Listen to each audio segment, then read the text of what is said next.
It doesn't look sane. It looks unsane, not insane. Unsane means if you're brought up that way. So I now believe that if you were raised by the headhunters of the Amazon, if you never saw anything else, you'd be a headhunter. And if I said, doesn't it bother you to have 5 shrunken heads?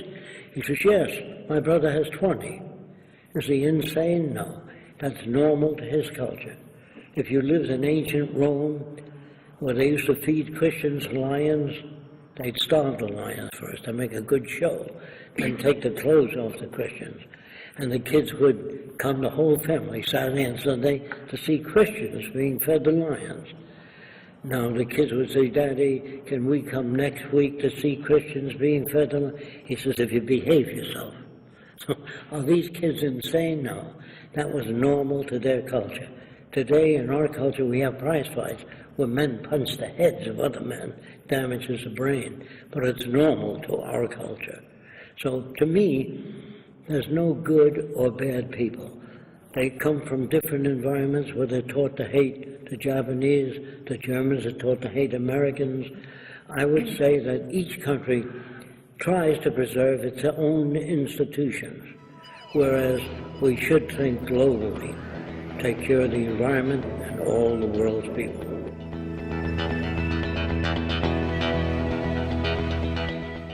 So I asked a lot of questions as a kid.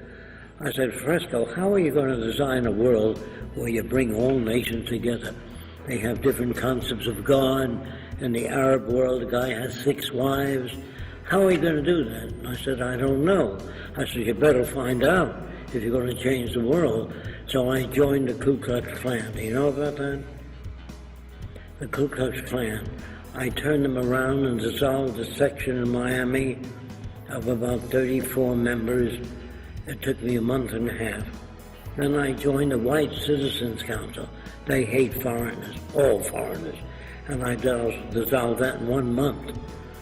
Then I asked in New York, who are the most backward people? I asked a lot of people. And they said the Arabs that live in Brooklyn. I said, what makes you think they're backward? They still believe the earth is flat. So I said, Fresco, try to turn them around. So I found out you work with the lead Arab. Don't work on the whole group. So I called him up on the phone. I said, can I come and talk to you? He said, in a dialect, you are Arab? I said, I'm not Arab. Means yes in Arabic. He said, from where your father he born? I said, in Lebanon. That means, where was your father born? So he said, come and saw me. So I came to see him. And he said, you believe the world is round? I said, yes. That means it can't be where he's coming from. I said, boy, you got to get to that guy. He said, if the world is round, man fall me down. All the water he fall me down from the world. That's what he spoke. And he pointed to his head to show me how smart he was. So I gave him a balloon, put it in his hands, which I brought, and I rubbed the balloon with fur fast. I put some cornflakes in his hand and told him to hold his hand away from the balloon. And when you rub it, static electricity brings all the cornflakes up to the balloon. Oh, his jaw hit the pavement, yeah. He said, world, he magnet? I said,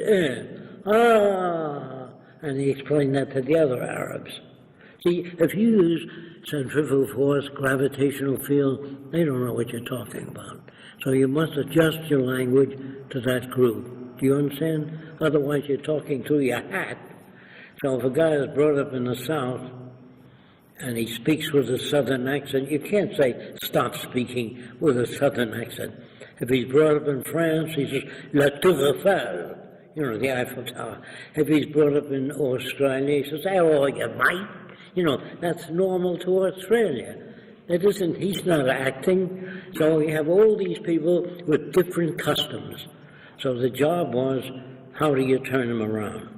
So I brought a Japanese kid home one day. My mother said, I don't want those kids around. And I was shocked because I used reason with my mother. She still says, I don't want those kids around. I said, boy, if you can't change your mother, Jacque, you can't change the world. So I tried reason, logic, didn't work. So I said to my mother, this is a lie. I said, I was swimming in the East River. There's a high wall. I couldn't get ashore. And Masato threw a lifesaver to me. She said, you mean he saved your life? I said, yeah. Oh, I insulted him, and I heard him, please ask him to come back. So I said, I don't know if he'll come back now, to get her to plead with me. Please, Jacque, I feel terrible. So I called Masato and said, when you walk in the door, my mother could say, God bless you, thank you for saving my son, and that's what she did.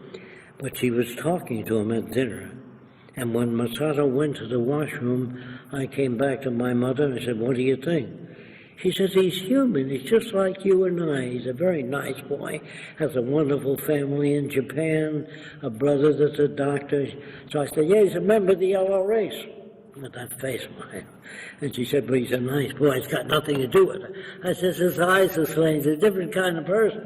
My mother's now defending him. A month later, she really got to like him because he's very pleasant. So she puts her arm around him and calls him son and me. Once that was established, I said, Mother, he never saved my life.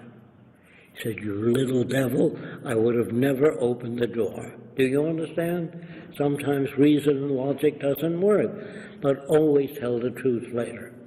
So I think that all people can be trained to hate, to kill. Soldiers, to me, are killing machines.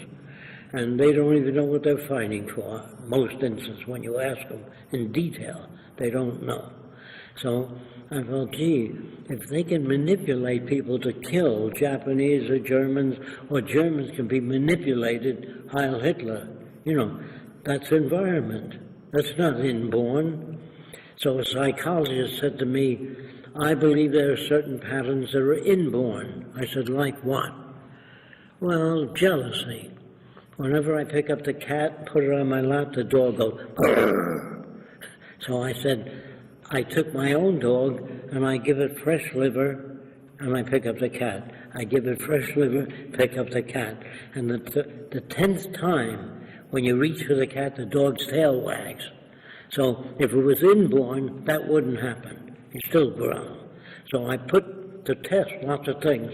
I called the American Psychological Association, said, would like to address you on new ways of turning people around. They said, are you a graduate of any school in psychology? I said, no, we don't want you. Same as it used to be with the Wright brothers, with all things, yes. That's not where sociology and psychology is today. They're blame things on the individual. They're trying to adjust people to this system, but they don't look at the system as creating certain behaviors. There's a doctor, Dr. Mate in Vancouver, who has a clinic for drug addicts and alcoholics, and he claims that each one of his patients came from an abusive childhood, every one, and the statistics that they run today show that that's the case throughout the United States as well. So he used to say that they would put them in jail because of their background. They had nothing to do with that. They had poor tools as to how to look at society. Today they're trying to blame the genes. They're just making that as a scapegoat instead of looking at the conditions of society that produce the aberrant behavior or looking at the policies that we have. And if they did look at it that way, then they'd have to look and see that the whole society was really inadequate and we need to bypass that. But as we said, a few people made out very well in the society and tried to freeze things as they are for their own advantage. If you have trouble with that, you take any child going to school today, sometimes the teacher says, that's wrong. That's wrong doesn't tell the kid anything. That's not what I told you. That doesn't tell you anything. So the language we use, all nations, was designed hundreds of years ago. And you can't talk accurately. You talk at people. Here's the proof. Sometimes a person says, have a nice weekend. Why don't they say, have a nice life? Why just a weekend? Because we're automatic, and I don't want that. I want people to listen to what I say. If they like it, join me, but don't follow me because I'm Fresco. Listen to what I say. If it makes sense, do it. If it doesn't, question the hell out of it. Don't accept anything anybody says without putting it to test.